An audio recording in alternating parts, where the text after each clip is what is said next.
Welcome to Forever Forward, an audio-based walking tour to celebrate our present and our past as we mark Concordia's 50th anniversary. This audio tour can be enjoyed anywhere. You don't have to be on campus. To follow along on-site, check out our online map and feel free to pause between sites whenever you hear this musical interlude.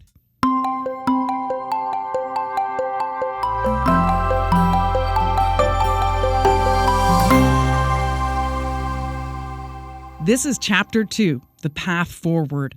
I'm your host, Emily Brass. I'm an anchor and reporter at CBC Manitoba and a Department of Journalism grad. I specialized in science journalism during my studies, and I put out a health-related podcast a few years ago called Type Taboo, Diary of a New Diabetic. So I'm excited to explore some of the new facilities and areas of research that mark Loyola's revitalization, a period of tremendous growth for Concordia's West End Montreal campus.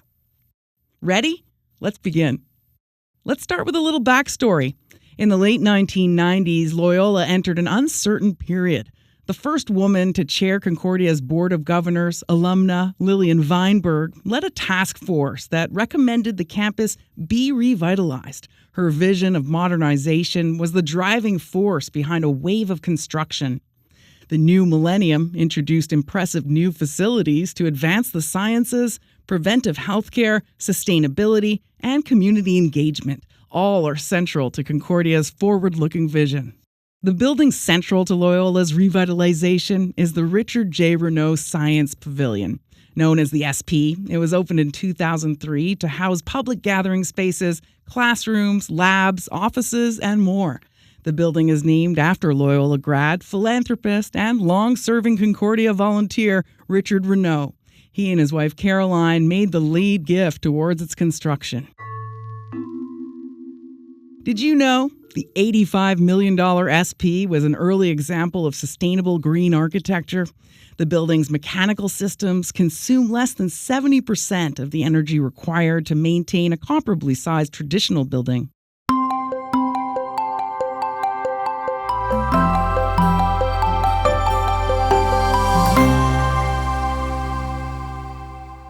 The Applied Science Hub certified LEED Gold after meeting the rigorous standards of the Canada Green Building Council. It opened in 2020. Purpose-built, the hub is where biologists, nanotechnology scientists, engineers, and other researchers gather to help solve real-world problems. The hub is strategically designed to physically connect researchers and encourage collaboration across departments. The hub's approach to research is guided by the UN Sustainable Development Goals, affordable and clean energy, industry, innovation and infrastructure, and climate action. Here's John Capobianco, professor and Concordia University Research Chair in Chemistry and Biochemistry, speaking at the launch of the Applied Science Hub in 2020.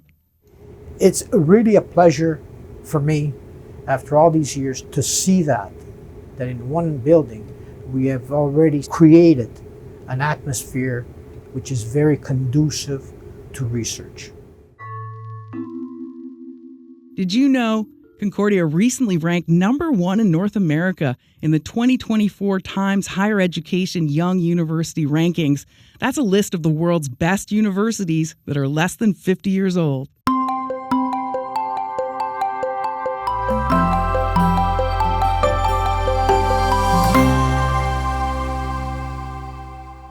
Concordia's Genome Foundry opened in 2018. It's a pioneering facility in synthetic biology, the design of biological systems, and the first of its kind in Canada. The foundry uses robots to perform repetitive gene manipulation tasks quickly and accurately. Did you know in 2024, researchers in Concordia's biology department got a $2 million grant for the Genome Foundry and Bioprocessing Center.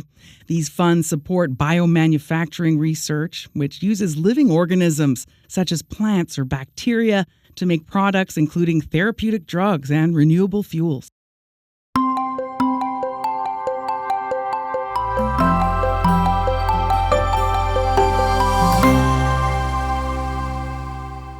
Concordia's new School of Health launched in 2023. It's on the south side of Sherbrooke Street in the Perform building, which opened in 2011.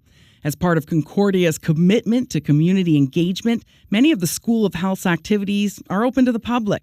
Services include access to a gym, fitness classes, wellness assessments, and nutrition programs directed by registered dietitians.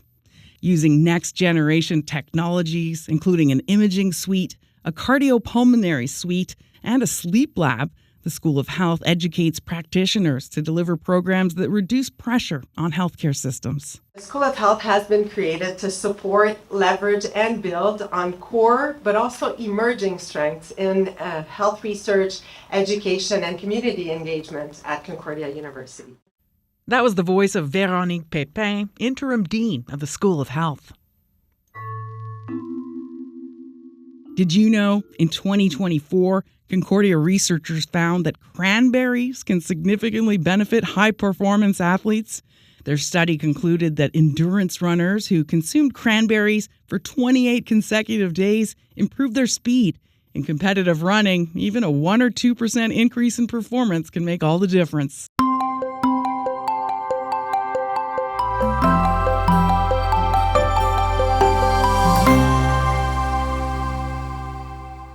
The Concordia Centre for the Arts and Human Development, or CAHD, is located on Terrebonne Street, just off Loyola Campus.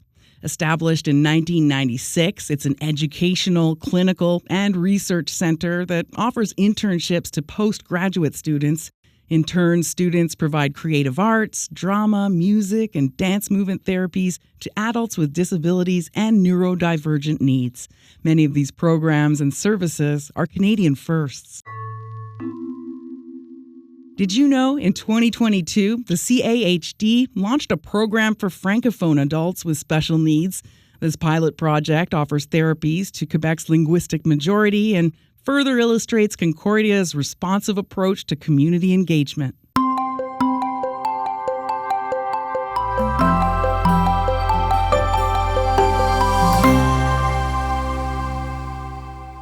The Loyola College for Diversity and Sustainability is housed in the Central Building and opened in 2002. Staffed by professors from the sciences, social sciences, and humanities, it's focused on one of the major challenges of our time: how to better promote diversity among Concordia's student population and across society. Loyola's Sustainability Research Centre has been part of the college since 2012. Its mission is to integrate the study of science, policy, and values in the pursuit of environmental sustainability. Did you know the NDG Tree Project is an initiative led by Concordia biology professor Carly Zeter? It invites residents living near Loyola to explore and document their trees. Researchers distributed simple tools and asked the community to do the rest. The project seeks to better understand the benefits of biodiversity for urban residents.